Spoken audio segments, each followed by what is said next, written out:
Chapter 29. Of the Proceedings of Nicholas and Certain Internal Divisions in the Company of Mr. Vincent Crummles. The unexpected success and favor with which his experiment at Portsmouth had been received induced Mr. Crummles to prolong his stay in that town for a fortnight beyond the period he had originally assigned for the duration of his visit, during which time Nicholas personated a vast variety of characters with undiminished success, and attracted so many people to the theater who had never been seen there before that a benefit was considered by the manager a very promising speculation. Nicholas assenting to the terms proposed, the benefit was had, and by it he realized no less a sum than £20. Possessed of this unexpected wealth, his first act was to enclose to honest John Brody the amount of his friendly loan, which he accompanied with many expressions of gratitude and esteem, and many cordial wishes for his matrimonial happiness.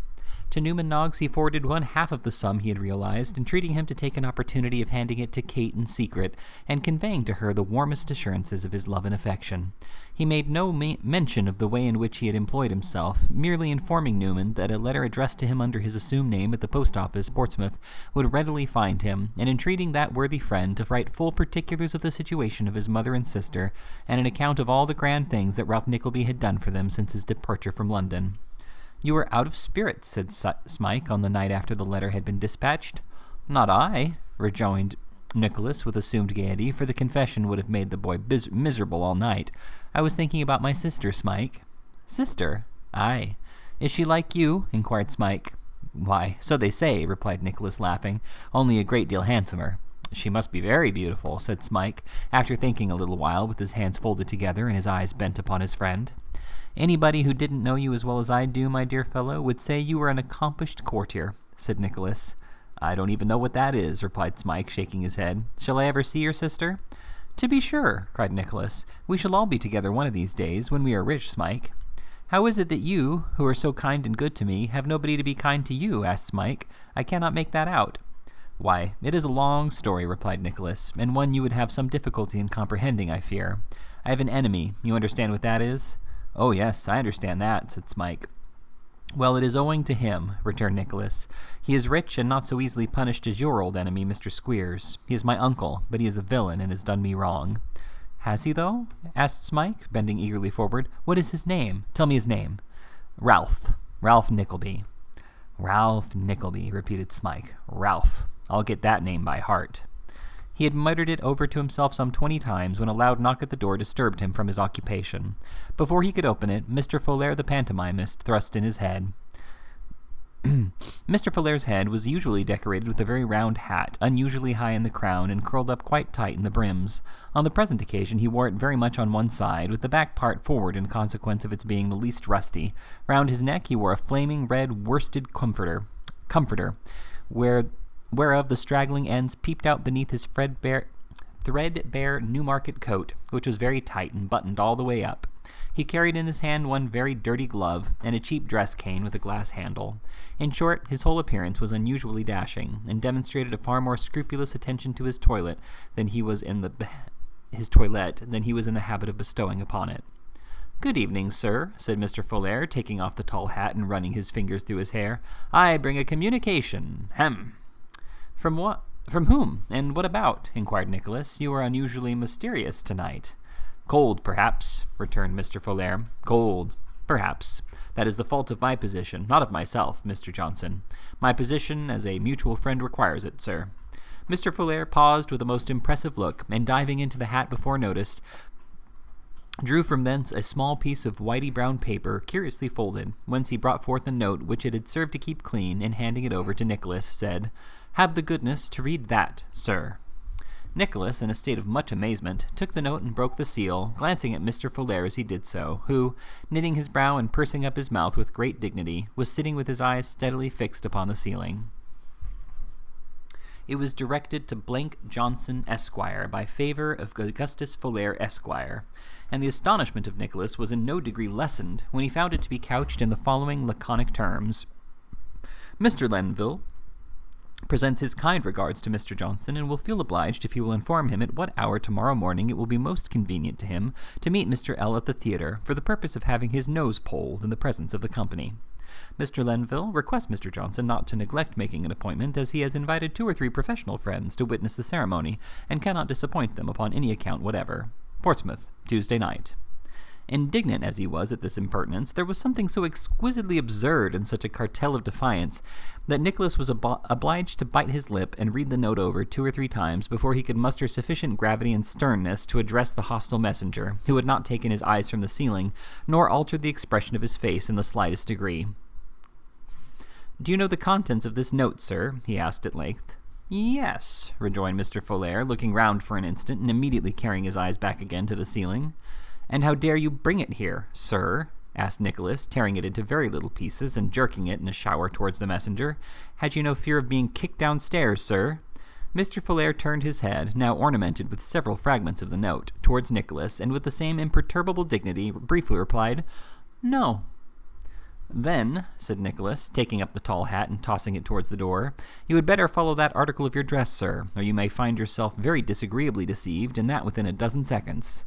"I say, Johnson," remonstrated Mr. Folair, suddenly losing all his dignity, "none of that, you know. No tricks with a gentleman's wardrobe."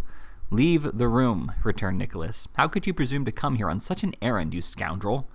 "Pooh, pooh," said Mr. Folair, unwinding his comforter and gradually getting himself out of it. "There, that's enough." "Enough?" cried Nicholas, advancing towards him. "Take yourself off, sir." "Pooh, pooh, I tell you," returned Mr. Folair, waving his hand in deprecation of any further wrath. "I wasn't in earnest. I only brought it in joke." "You had better be careful how you indulge in such jokes again," said Nicholas, "or you may find an allusion to pulling noses rather a dangerous reminder for the subject of your facetiousness. Was it written in joke, too, pray?" No, that's the best of it," returned the actor. "Right down earnest. Honor bright." Nicholas could not repress a smile at the odd figure before him, which, at all times more calculated to provoke mirth than anger, was especially so at that moment, when, with one knee upon the ground, Mr. Folair twirled his old hat round upon his hand, and affected the extremest agony lest any of the nap should have been knocked off, an ornament which is almost superfluous to say it had not boasted for many months. "Come, sir," said Nicholas, laughing in spite of himself, "have the goodness to explain." "Why, I'll tell you how it is," said Mr. Folair, sitting himself down in a chair with great coolness. "Since you came here, Lenville has done nothing but second business, and, instead of having a reception every night as he used to have, they have let him come on as if he was nobody." "What do you mean by a reception?" asked Nicholas. "Jupiter!" exclaimed Mr. Folair, "what an unsophisticated shepherd you are, Johnson! Why, applause from the house when you first come on. So he has gone on, night after night, never getting a hand, and you getting a couple of rounds at least, and sometimes 3, till at length he got quite desperate, and had half a mind last night to play Tybalt with a real sword, and pink you. Not dangerously, just enough to lay you up for a month or 2. "Very considerate," remarked Nicholas. "Yes, I think it was under the circumstances, his professional reputation being at stake," said Mr. Folair quite seriously. "But his heart failed him, and he cast about for some other way of annoying you, and making himself popular at the same time. For that's the point. Notoriety. Notoriety's the thing." "Bless you, if he had pinked you," said Mr. Folair, stopping to make a calculation in his mind, "it would have been worth 8 or 10 shillings a week to him. All the town would have come to see the actor who nearly killed a man by mistake. I shouldn't wonder if it had got him an engagement in London. However, he was obliged to try some other mode of getting popular, and this one occurred to him. It's a clever idea, really. If you had shown the white feather and let him pull your nose, he'd have got it into the paper. If you had sworn the peace against him, it would have been in the paper too, and he'd have been just as much talked about as you, don't you see?" "Oh, certainly," rejoined Nicholas, "but suppose I were to turn the tables and pull his nose, what then? Would that make his fortune?"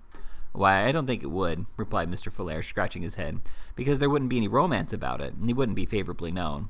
To tell you the truth, though, he didn't calculate much upon that, for you're always so outspoken, and are so popular among the women, that we didn't suspect you of showing fight. If you did, however, he has a way of getting out of it easily, depend upon that." "Has he?" rejoined Nicholas. "We will try tomorrow morning. In the meantime, you can get whatever account of our interview you like best. Good night." As Mr. Folair was pretty well known among his fellow actors for a man who delighted in mischief and was by no means scrupulous, Nicholas had not much doubt that he had secretly prompted the tragedian in the course he had taken, and moreover, that he would have carried his mission with a very high hand if he had not been disconcerted by the very unexpected demonstrations with which it had been received. It was not worth his while to be serious with him, however, so he dismissed the pantomimist, and with a gentle hint that if he offended again, it would be under the penalty of a broken head, and Mr. Folair, taking the caution in exceedingly good part, walked away to confer with his principal, and gave such an account of his proceedings as he might think best calculated to carry on the joke. He had no doubt reported that Nicholas was in a state of extreme bodily fear, for when that young gentleman walked with much deliberation down to the theatre next morning at the usual hour, he found all the company assembled in evident expectation, and Mr. Lenville, with his severest stage face, sitting majestically on a table, whistling defiance. Now, the ladies were on the side of Nicholas, and the gentlemen, being jealous, were on the side of the disappointed tragedian, so that the latter formed a little group about the redoubtable Mr. Lenville, and the former looked on at little distance in some trepidation and anxiety. On Nicholas stopping to salute them, Mr. Lenville laughed a scornful laugh, and made some general remark touching the natural history of puppies. "Oh," said Nicholas, looking quietly round, "are you there?" "Slave," returned Mr. Lenville, flourishing his right arm and approaching Nicholas with a theatrical stride, but somehow he appeared just at that moment a little startled, as if Nicholas did not look quite so frightened as he had expected, and came all at once to an awkward halt, at which the assembled ladies burst into a shrill laugh. "Object of my scorn and hatred," said Mr. Lenville, "I hold you in contempt." Nicholas laughed in very unexpected enjoyment of this performance, and the ladies, by way of encouragement, laughed louder than before, whereat Mr. Lenville assumed his bitterest smile and expressed his opinion that they were minions. But they shall not protect ye," said the tragedian, taking an upward look at Nicholas, beginning at his boots and ending at the crown of his head, and then a downward one, beginning at the crown of his head and ending at his boots, which two looks, as everybody knows, expressed defiance on the stage. "They shall not protect ye, boy." Thus speaking, Mr. Lenville folded his arms and treated Nicholas to that expression of face with which, in melodramatic performances, he was in the habit of regarding the tyrannical kings when they said, "Away with him to the deepest dungeon beneath the castle moat," and which, accompanied with a little jingling of fetters, had been known to produce great effects in its time. Whether it was the absence of the fetters or not, it made no very deep impression on Mr. Lenville's adversary, however, but rather seemed to increase the good humor expressed in his countenance, in which stage of the contest one or two gentlemen who had come out expressly to witness the pulling of Nicholas's nose, grew impatient, murmuring that if it were to be done at all, it had better be done at once, and that if Mr. Lenville didn't mean to do it, he'd better say so, and not keep them waiting here. Thus urged, the tragedian adjusted the cuff of his right coat sleeve for the performance of the operation, and walked in a very stately manner up to Nicholas, who suffered him to approach within the requisite distance, and then, without the smallest discomposure, knocked him down. Before the discomfited tragedian could raise his head from the boards, Mrs. Lenville, who, as has been before hinted, was in an interesting state, rushed from the rear rank of ladies, and uttering a piercing scream, threw herself upon the body. "Do you see this, monster? Do you see this?" cried Mr. Lenville, sitting up and pointing to his prostrate lady, who was holding him very tight around the waist. "Come," said Nicholas, nodding his head, "apologize for the insolent note you wrote to me last night, and waste no more time in talking." "Never!" cried Mr. Lenville. "Yes, yes, yes," screamed his wife. "For my sake, for mine, Lenville, forego all idle forms, unless you would see me a blighted corse at your feet." "This is affecting," said Mr. Lenville, looking round him and drawing the back of his hand across his eyes. "The ties of nature are strong. The weak husband and the father that is yet to be, relents. I apologize." "Humbly and submissively?" said Nicholas. "Humbly and submissively," returned the tragedian, scowling upwards, "but only to save her, for a time will come." "Very good," said Nicholas. "I hope Mrs. Lenville may have a good one, and when it does come, and you are a father, you shall retract it if you have the courage. There, be careful, sir, to what lengths your jealousy carries you another time, and be careful also before you venture too far to ascertain your rival's temper. With this parting advice, Nicholas picked up Mr. Lenville's ash stick, which had flown out of his hand, and breaking it in half, threw him the pieces and withdrew, bowing slightly to the spectators as he walked out.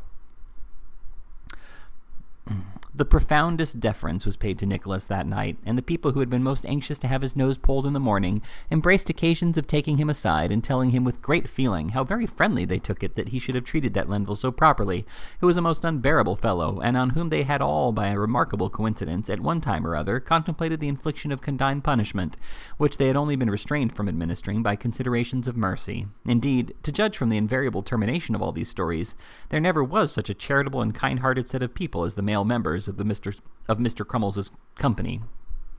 Nicholas bore his triumph, as he had his success in the little world of the theater, with the utmost moderation and good humor. The crestfallen Mr. Lenville made an expiring effort to obtain revenge by sending a boy into the gallery to hiss, but he fell a sacrifice to popular indignation, and was promptly turned out without having his money back. "Well, Smike," said Nicholas when the first piece was over and he had almost finished dressing to go home, "is there any letter yet?" "Yes," replied Smike, "I got this one from the post office." "From Newman Noggs," said Nicholas, casting his eye upon the cramped direction. "It's no easy matter to make his writing out. Let me see. By dint of poring over the letter for half an hour, he contrived to make himself master of the contents, which were certainly not of a nature to set his mind at ease. Newman took upon himself to send back the £10, observing that he had ascertained that neither Mrs. Nickleby nor Kate was in actual want of money at the moment, and that a time might shortly come when Nicholas might want it more. He entreated him not to be alarmed at what he was about to say. There was no bad news, they were in good health, but he thought circumstances might occur, or were occurring, which would render it absolutely necessary that Kate should have her brother's protection, and if so, Newman said, he would write to him to that effect, either by the next post or the next but one. Nicholas read this passage very often, and the more he thought of it, the more he began to fear some treachery upon the part of Ralph. Once or twice he felt tempted to repair to London at all hazards without an hour's delay, but a little reflection assured him that if such a step were necessary, Newman would have spoken out and told him so at once. "At all events, I should prepare them here for the possibility of my going away suddenly," said Nicholas. "I should lose no time in doing that." As the thought occurred to him, he took up his hat and hurried to the green room. "Well, Mr. Johnson," said Mrs. Crummles, who was seated there in full regal costume, with the phenomenon as the maiden in her maternal arms. "Next week for Ryde, then for Winchester, then for—" "I have some reason to fear," interrupted Nicholas, "that before you leave here my career with you will have closed." "Closed?" cried Mrs. Crummles, raising her hands in astonishment. "Closed," cried Miss Snevellicci, trembling so much in her tights that she actually laid her hand upon the shoulder of the manageress for support. "Why, you don't mean to say he's going?" exclaimed Mrs. Grudden, making her way towards Mrs. Crummles. "Hoity-toity nonsense!" The phenomenon, being of an affectionate nature and moreover excitable, raised a loud cry, and Miss Belvani and Miss Bravassa actually shed tears. Even the male performers stopped in their conversation and echoed the word "going," although some among them, and they had been the loudest in their congratulations that day, winked at each other as though they would not be sorry to lose such a favoured rival, an opinion, indeed, which the honest Mr. Folair, who was ready dressed for the Savage, openly stated in so many words to a demon with whom he was sharing a pot of porter. Nicholas briefly said that he feared it would be so, although he could not yet speak with any degree of certainty, and getting away as soon as he could, went home to con Newman's letter once more, and speculate upon it afresh. How trifling all that had been occupying his time and thoughts for many weeks seemed to him during that sleepless night, and how constantly and incessantly present to his imagination was the one idea that Kate, in the midst of some great trouble and distress, might even then be looking, and vainly too, for him.